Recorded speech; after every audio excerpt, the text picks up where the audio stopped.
Hello everyone, in this video I will show you how to turn on or turn off new feature notifications for Find My Mobile in Samsung Galaxy S24 Ultra.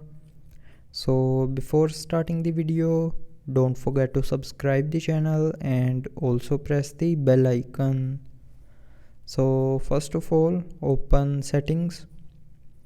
Now in settings, scroll down and here click on security and privacy.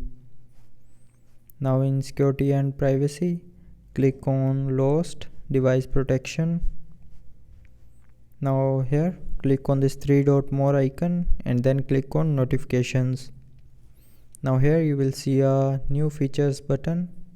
So if you want to turn off new features notification for Find My Mobile, then turn off this button. And if you want to turn on new feature notifications for Find My Mobile, then tap on this button again to turn it on. So with this button you can turn on or turn off new features notifications for Find My Mobile in Samsung Galaxy S24 Ultra. So I hope you liked the video. Thanks for watching.